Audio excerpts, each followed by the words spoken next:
Well, thanks for staying with us. We'll begin with a former senator representing Kaduna Central, Shehu Sani, that has raised an alarm during the course of the week about what he described as a terrorist attack while traveling on the Abuja-Kaduna rail line. According to a report, passengers were stranded in the bush for 6 hours. Some pictures later surfaced online showing the windshield of one of the trains shattered by the explosives. By Thursday, the Nigerian Railway Corporation announced that services on that route have been suspended for the safety of passengers and crew members. The corporation's managing director, in an announcement, claimed that what Shehu Sani said was true. Well, he did say that the explosive damaged the rail tracks around Dutse and Rijana in Kaduna State. Meanwhile, the legal battle between the federal government and the leader of the Indigenous People of Biafra, IPOB, is getting more interesting, at the same time complicated, with allegations as well as counter-allegations. The federal government amended charges against Nnamdi Kanu to include treasonable felony as well as terrorism. It is probably one of the trials that would be remembered for a long time in the history of Nigeria.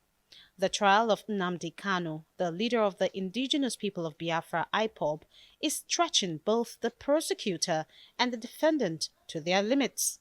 From 5-count charge, the federal government amended the charges against Kanu to 7 to include terrorism and treasonable felony. The Attorney General of the Federation, Abubakar Malami, justifies the amendment to the charges. That acting on the instigating directives of Nnamdi Kanu, IPOB members and NSAS protesters attacked and killed many security agents, destroyed several public and private properties, including police stations, public transport buses, and other facilities across the country. 2. That on 21st October 2020, Nnamdi Kanu, through an online call-in radio program, Radio Biafra, further instigated IPOB members to burn down all police stations and kill government security forces, which was carried out, and several security personnel, especially police officers, were killed and public and private properties destroyed. 3. 175 security personnel were in consequence killed by IPOB ESN, comprising 128 policemen, 37 military personnel, and 10 other security operatives across the country. With all allegations leveled against him, the IPOB leader risks a long sentence if convicted. However, IPOB has accused the federal government of spreading false narratives to mislead Nigerians. IPOB says it is not responsible for the killings in the southeast. It describes Abubakar Malami's allegations as a media propaganda. The separatist group says over 20,000 of its members are victims of extrajudicial killing by security operatives. It claims the genocide against IPOB is still ongoing and that the government is trying to change the narrative. Well, for analysis, let's now turn to our news analyst, Dr. Amadi, who joins me now to have this conversation. Dr. Amadi, good to have you in the studio with me. And of course, Dr. Amadi, let's have this conversation, especially looking at the last story we've just seen right now. We've seen the accusations and counter-accusations from the federal government represented by the AGF, Malami, during the course of the week, laying some allegations 24 hours after Nnamdi Kanu was arraigned in court. And of course, IPOB, as expected, have responded. But this back and forth, really, for a case that is in court. You are an associate professor of law. I want to get your thoughts on that. Well, ideally, I mean, when the case is before the court, the normal prudence is not to do anything that could affect the judicial outcome or even the judge's attitude to the case. So, ideally, now that it's in court, we should expect a high level of that they should take the case to the court. But again, what the Attorney General does as a spokesperson is probably to win the media war, to frame narrative, not just for the court, but here also looking at the politics of it. This is a trial, but sometimes it's a political event that's unfolding. Ideally, this evidence go to the court, but here, oftentimes, government persons want to shape narrative, kind of frame mindset, and then they're also speaking to both international community and local community. And playing a political hardball, as you see. Again, look at the response from of Afenifere and Ohaneze. So there's some element of politics. But legally speaking, those statements do not bear much on the trial. Judges themselves are also trained to insulate themselves from political statements. Oftentimes, we know that they are human, so they could have, it could kind of bias their mind. That's why those statements are not professional. But again, judges understand that they are going to be looking for evidence and looking for interpretation of evidence and looking for arguments based on law. So it doesn't carry much weight with the judicial process. Otherwise, it beclouds and amounts to some degree of desperation. But that is acceptable, or we can say conventional political speak by cabinet officers, even when they are attorney generals. They are also political appointees who are also taking cognizance of the politics and behaving strategically to achieve political ends. Right, and of course the IPOB have said that this is a media propaganda, nothing more, nothing less. But really, let's look at the fact that we've seen the IPOB really threatening a seat at home from the 4th to about the 8th or thereabouts, which is about the time that the elections in Anambra State is supposed to happen on the 6th.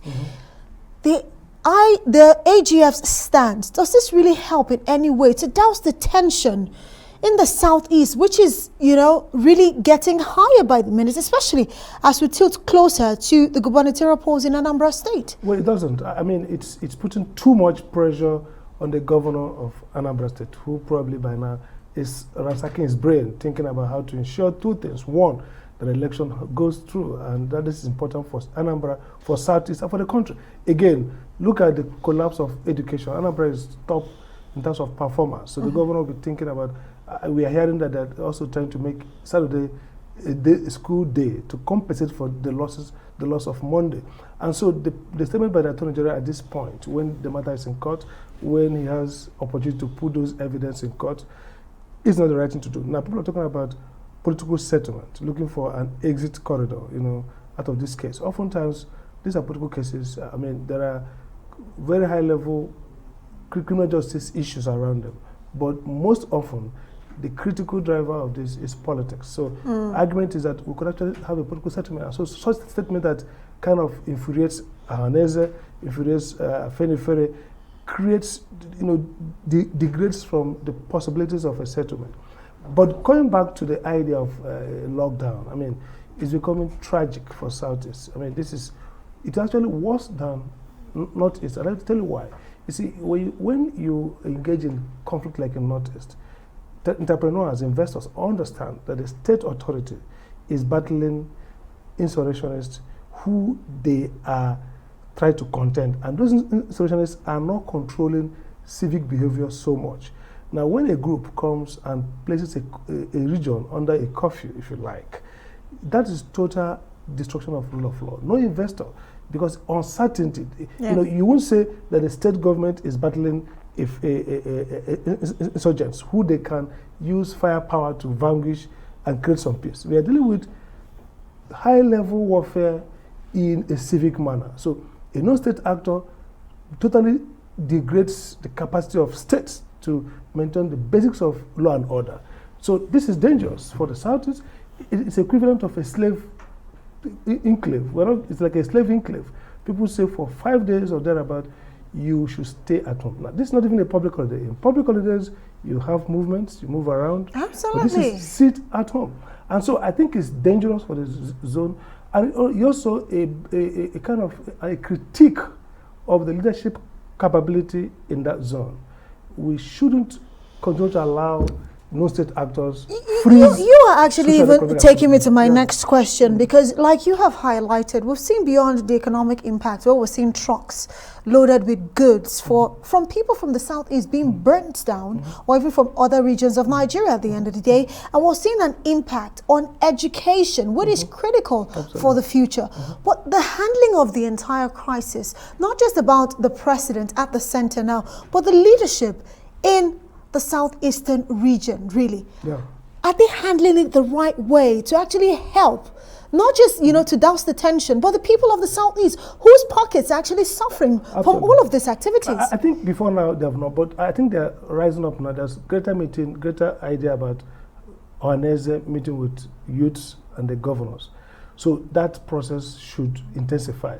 But two things are driving it back. First is IPOB itself, and second is the federal government. You see, the kind of statement that the Attorney General makes kind of puts a wedge in that momentum, you know, because you need to de-escalate.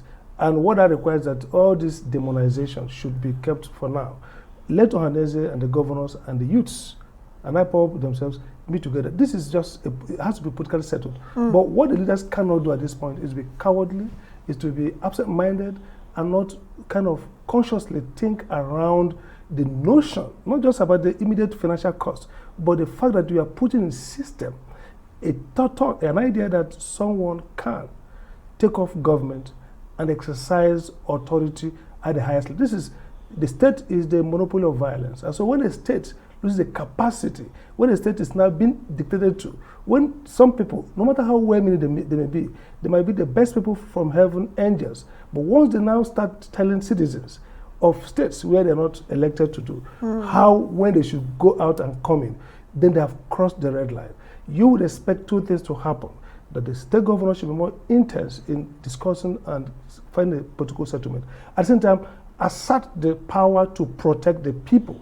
The economy Which is collapsing. key. That's the power to protect the people. That's why they're governors. So I think we should, this, by the way, the Anambra election will be a disaster if it doesn't hold. The Southeast lost during the census and became a political minority in Nigeria because of MASOB that says don't go for a census. It was a silly idea. See, even if Nigeria is going to, even if there will be a secession in Nigeria, we take another 20 to 30 years of brinkmanship of politics. So why you need the right representation. Absolutely. Really, why do you have to disable day. yourself politically? So I think really this is tragic at this moment. Right, very tragic, but it's a good thing that we're seeing, you know, some of these socioeconomic groups really meet and find some sort of solutions. But how impactful, time only will tell us. But let's move along and talk about the fact that Kaduna State, we've seen heightened insecurity, especially in the southern part of the state. And of course, people cannot move using their vehicles to go from Abuja to Kaduna. And now the rail line's been attacked. Let's talk about that and the implication, not just on the people, but the economy. Absolutely. And then this is at the eve, if you like, of the Nigeria Economic Summit Group big conference on the economy. Now, you can't talk about growing Nigeria economy. You can't talk about foreign investment if you're going to have that kind of story. Now, think about the Economist editorial article on Nigeria, and it's as damning as it could be. This is a sick economy with an absentee leadership. So, if you have a situation where you have the rail attacked, and by the way, people say it's banditry, some say it's terrorists. There was an attack. It doesn't matter who carried out the attack. There have been memo going around before now that this is the plot. We couldn't head it off, we couldn't thwart it. And the argument is big that, look, among the cadre of leadership of this country, the military otherwise, there's high level of infiltration. So the first job to do is to restore integrity of government, integrity of the security apparatus. Why should, for example, stories, whether it's true or not, about aircraft launchers and anti-aircraft machines being captured by the terrorists and Nigeria buy back? I mean, this is scandalous, even if it's not true. But the point is, it highlights the fact that the real crisis of this war against insecurity is the complicity of leadership, whether at state levels or at federal level. The fact that we can't state clearly that we can trust the hierarchy to deliver. So if we get breached all the time, if we get kind of outsmarted, and we can't stop any attack, even the ones we've been given some lead on, then it calls to question both the kinetic ability, it calls to question the strategic leadership competence, and calls to question the patriotism and loyalty to this country of those who probably have responsibility to protect us. So really, this is a double whammy. We seem to be not getting the kinetic, overmastering them kinetically. We seem also to be weak in terms of morale, and also seem to be weak in terms of integrity, in terms of having a government that's trustworthy, a system that works, that you can say cannot be breached and that cannot conspire. So why should we have these stories around aircraft, anti-aircraft carriers being stolen, buyback, or even aircraft being downed, really. Being down, and then the train, after a tip, we saw it in social media, the information that this could happen, that these groups are planning this attack, and still it happened. And then we are saying, well, it could be bandit, it could be all kinds of things. So really, we need to sit up at this point. We need to sit up, and of course, for a project that cost us about $874 million, about $500 million from China's concessionary loan.